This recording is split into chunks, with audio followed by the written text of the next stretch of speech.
put my finger into the nail marks and put my hand into his side, I would not believe. Now a week later, his disciples were again inside, and Thomas was with them.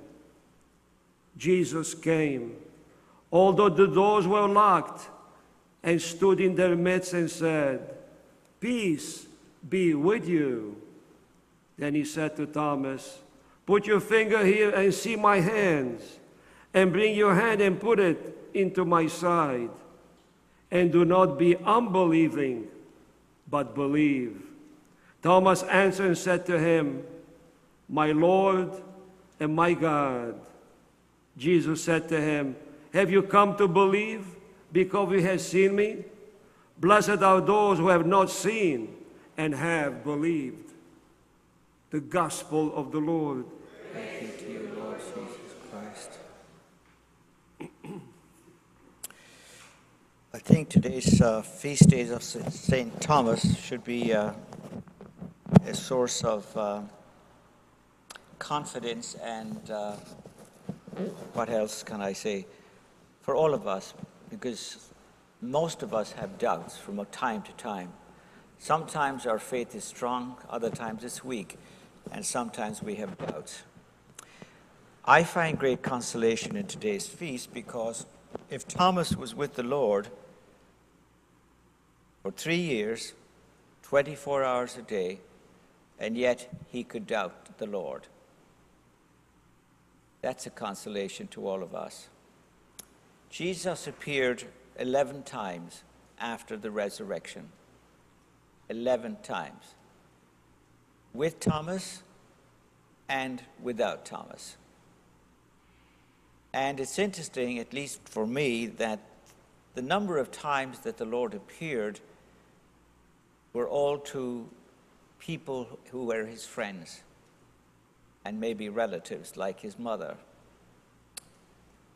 For example, you notice that there's no mention now of the opposition, no mention of his enemies, no mention of Judas Iscariot, no mention of Caiaphas, Pontius Pilate, Anna, the Sanhedrin. No, there's no mention of any. The only ones that are mentioned are those that he was close to in this life.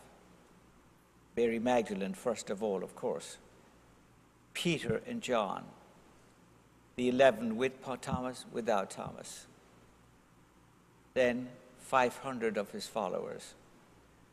So I find it interesting that the only ones he appeared to were those that he was close to in this life.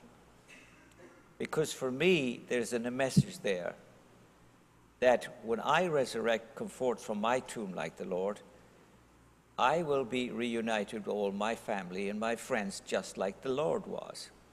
At least that's my interpretation of it. I'm sure there is something who would disagree with that. But that's how I look at the resurrection.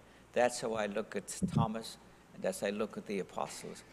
All those people that he had known and loved in this life.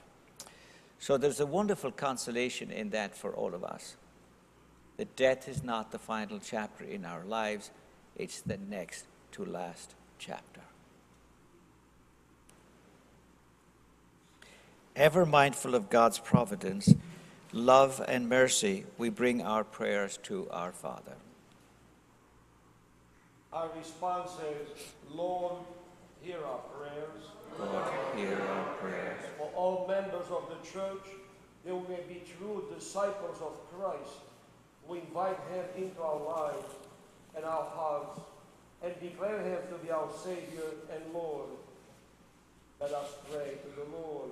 Lord, hear our prayers. For public authorities and government officials throughout the world, may they recognize the value of all human life, especially the most vulnerable,